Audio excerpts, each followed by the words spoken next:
A disclaimer for this build is that it is definitely more mechanically oriented than my other builds, but can be adapted to other less demanding variations. Although I will be covering one of the variations today since it's probably the most well-rounded and enjoyable for me to play. That being said, the build is not for everyone. If you enjoy roaming around and want to try something different, then I think you came to the right place. However, be warned, there are a lot of micro interactions to learn, which I will try to cover in this video, more so than usual. You may be wondering, why did I even give that warning in the first place? Well, we have to talk about Flashing Blade first, which is the glue that holds the entire build together. On the surface, it seems very simple. Deal 2 times more damage while dashing or moving at dashing speeds. Some of you are very familiar with it, being used to one-shot bosses with Kizuna. But we are not using the Kizuna, since we are predominantly using Flashing Blade for its utility. If you notice, I did not mention the first line of text, which reads, "You are now able to swing all melee weapons while sprinting." What this actually implies is that you can have the ability to swing your melee weapon while dashing, since you cannot do that if you do not have this perk. Some of you may think, yeah, this is obvious, but this alters how you maneuver around in the game depending on how you build around it.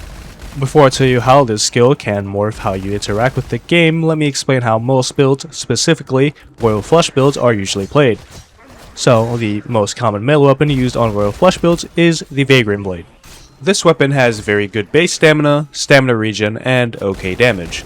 A very important game mechanic that makes melee weapons great is that you are able to get stamina back by either hitting or killing an anomaly with your melee weapon, with hitting an anomaly giving you 5% of your maximum stamina back, and killing one giving you 5% of the maximum HP of the anomaly you just killed back as stamina. I will get to why this is important later, but just keep this in mind for now. If you have ever played with a melee weapon, specifically with a Vagrant Blade between hazards 1 through 19, you may have noticed the game is almost comically easy since you can literally one-shot most enemies in the game with one light melee swing. Although when you get to higher hazards, you start noticing it takes 2 or 3 hits to kill common enemies, which becomes awkward and difficult to maintain your stamina compared to before. Most enemies you will encounter in this game have the same or less HP than a Grunt Walker, also known as the guys with the shields, which have 525 HP above hazard 80. Not to get too deep into the specifics, if you only have Royal Flush as your damage, it takes 3 hits to kill a Grunt Walker above hazard 80, since we only do 236 damage with the Vagrant Blade. Because of us needing to take 2 or 3 hits to kill common anomalies, trying to keep up stamina through melee kills on higher hazards starts to become extremely dangerous since our time to kill is so high. We solved that problem in this build by having enough damage to effectively one-shot common anomalies with our Vagrant Blade. We do this with a combination of things like Royal Flush, Flashing Blade, and Elucidation from the Visionary Specialization.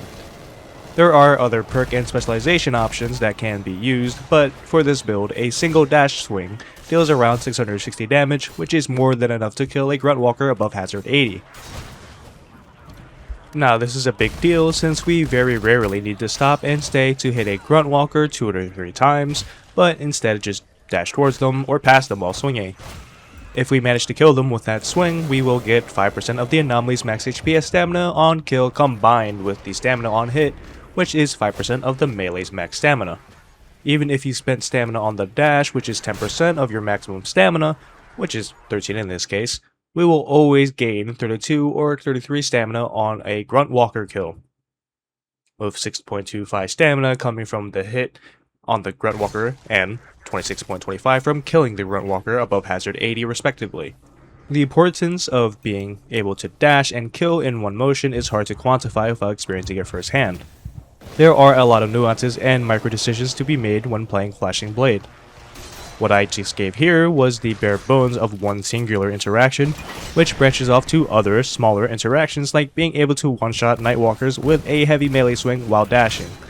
If I were to list them all here in this video, it would be like an hour long.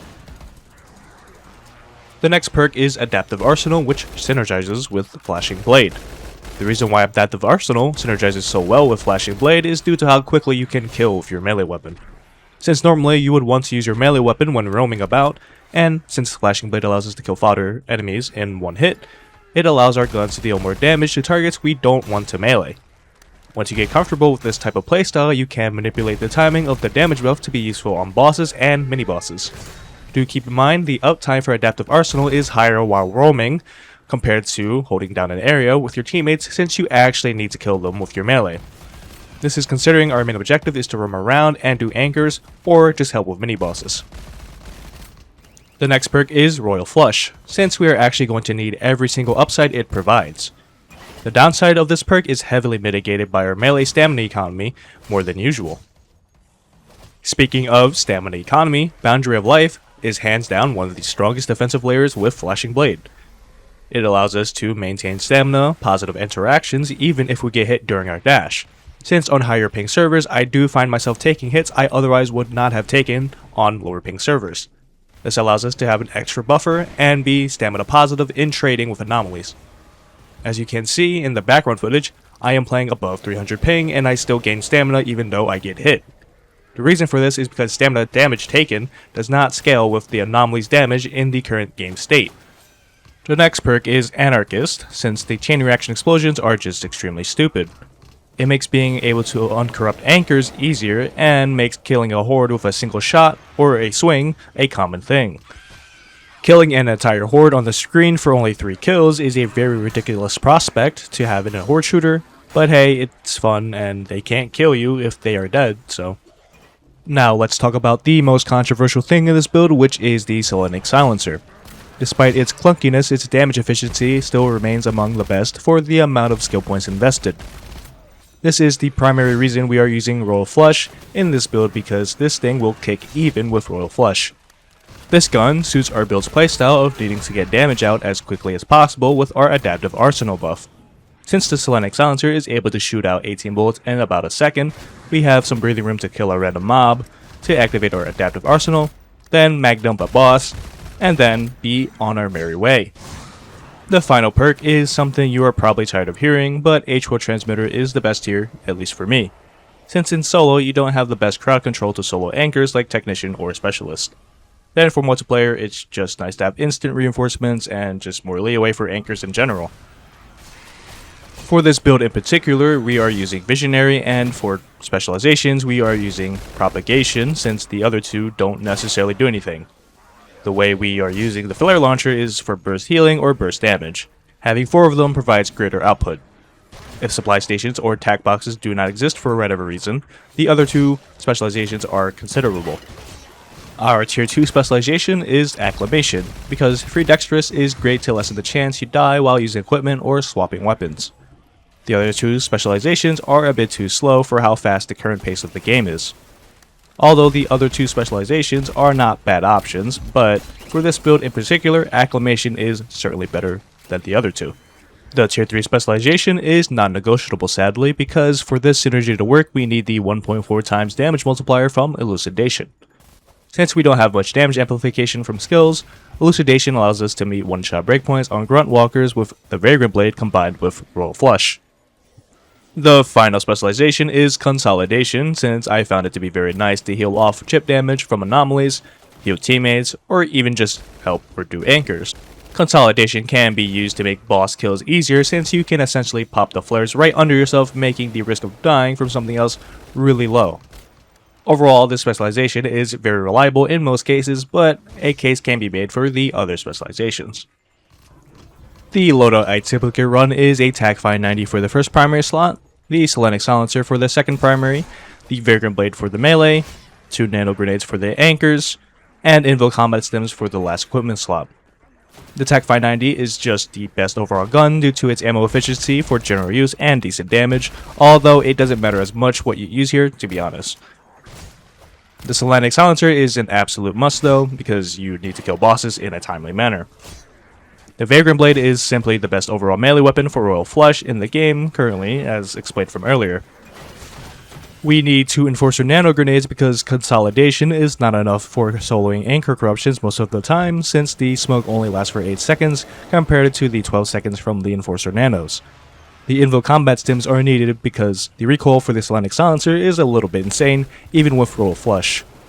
The gun may have a lot of damage per second, but being able to land all your shots on target is also very important. This build is mostly catered towards roaming around the map rather than sitting in one place. It's not to say you can't do anything else, but just make sure to prioritize what your team needs. Let's say if your team needs crowd control, then spamming your consolidation flares and restocking them is very effective. If your team needs damage, you can also provide that.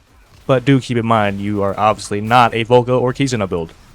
If your team needs help with anchor corruptions, then you should help your fellow anchor runner or just do it yourself.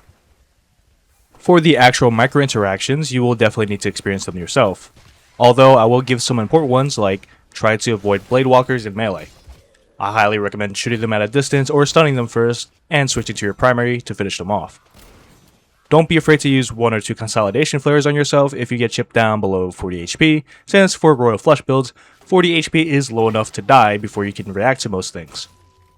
Then for anchor corruptions, I highly recommend shooting the consolidation flares close or around the anchor, then using 2 Enforcer nano grenades for extra coverage.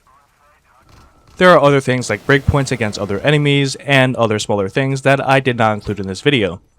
I will most likely be putting them in a build form post in the Creedbreaker server since it's a build with many variations and can change with time. This video is just to give you enough information to understand how to play this build, since honestly you will need to learn through playing for the most part.